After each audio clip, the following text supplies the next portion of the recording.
Ciao, my name is Umberto Mucci and this is We the ItaliaNews, a podcast about Italy during coronavirus times.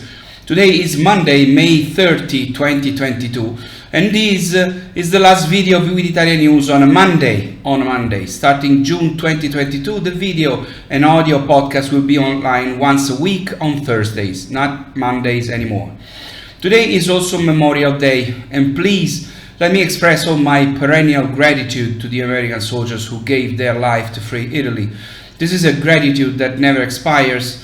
We will never forget their sacrifice, and we will always pay our respect and thankfulness and appreciation for the debt we owe to all the American soldiers who freed our country. Thank you, thank you, thank you. Dear friends, the improvement of the contagion situation in Italy continues. Fortunately, it seems to be solid, and the summer should be quiet from this point of view, especially with regard to hospitalizations and ICUs, and deaths also seem to be going down. But the problem that worries Italians the most today, and one that doesn't seem to be showing any signs of ending, is the war caused by Russia invading Ukraine, which has repercussions of many kinds and is seriously hurting the Italian economy. According to a very credible study centered by 2022, because of the war, there should be a drop in Italian GDP of 24 billion euros, corresponding to a loss of average purchasing power for each Italian family of 929 euros. In addition, it is the increase in inflation due to the war that causes other damage, and asymmetrically. Inflation at 6% as projected for this year means an actual increase of 8.3% for the poorest families and 4.9% for the wealthiest ones. The reason for this asymmetry can be traced to the fact that in the shopping cart of the least well-off goods and services where prices have increased, such as food, weigh proportionately more than other types of consumers. According to this research, the regions most affected by inflation will be Trentino Alto Adige and Valle d'Aosta due to the rising energy costs, and then Lazio, Veneto, Tuscany and Basilicata. And still on the subject of the war, the seizures of the assets of Russian oligarchs continue in Europe as a result of European sanctions against Russia for the invasion in Ukraine. So far, assets such as villas, yachts and other luxury properties worth 10 billion euros have been seized in Europe. 20% of these are in Italy, and this also makes you realize how much damage this war does for us, because the luxury sector of the rich Russians who spent a lot of money in Italy was part of the turnover of many regions here, which now have to give up this income. One of the most important reports on Italy has just been published, and it gives some important insights into the situation of Italians. When asked how the level of citizens' trust in institutions, both public and private, operating in a country on different levels, has changed over the past year, 3 out of 10 citizens reported a decrease in their trust, while only 1 in 10 Italians indicated an increase. Going into the details of the individual most important institutions, President Sergio Mattarella, the President of the Republic, maintains the consensus already expressed by Italians in previous years, 55.6%. Parliament garners just over a quarter of the consensus among citizens, 55.4%. For the government, the trustful represents more than 3/3 of Italians, 35.1%, and the judiciary is trusted by about 4 out of 10 citizens, 41.3%. The majority of Italians express trust in the Carabinieri, 55%, the Guardia di Finanza, 59.6%, is also positive. 60.3% of citizens appreciate the work of the state police. The school is at 71% approval. This result is similar to that of the university, 75.1%. Protezione Civile, the Italian FIMA, achieves a 79% approval rating.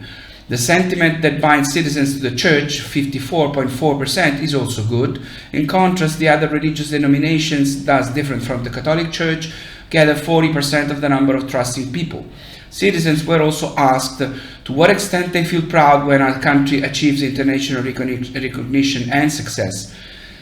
Recognitions in the cultural sphere are felt by 79.5% of Italians, while 83.6% feel proud of achievements in the music industry.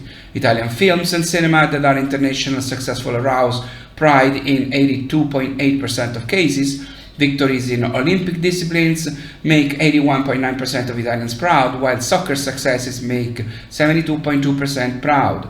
Our cuisine, exported and copied and appreciated all over the world, is a source of pride for 84.6%, while just under half of Italians feel proud of a country on the front of international recognition in the political sphere, 47%. Still, 1 in 4 Italians, 25.8%, say they are worried about international conflicts. 19.2% are concerned about rising electricity and gas costs, while job insecurity worries 14.3%. Health emergencies and health concerns still trouble 14.3% of citizens, and 7.4% who fear the possibility of falling ill. The climate crisis is a concern in 6.8% of cases. Security of their cities or country worries 3.8%, and 3.6% fear immigration. Overall, 59.1% of our citizens believe there has been a net or partial deterioration in the Italian economic situation. 10.3% believe that Italy's economic situation has improved either markedly or partially during this year. Looking to the future, the belief is that the general economic condition is set to worsen for 47%, for 24.3% we're about to experience a period of stability, and only 6.4% believe there will be an improvement. And, as if it were a tasty Italian lunch, this episode ends with coffee.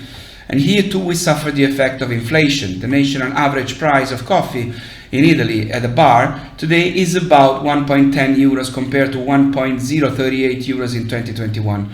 The Italian cities where on average coffee costs more at the bar start with Trento in Trentino Alto Adige, where espresso consumed at the bar costs an average of 1.25 euros.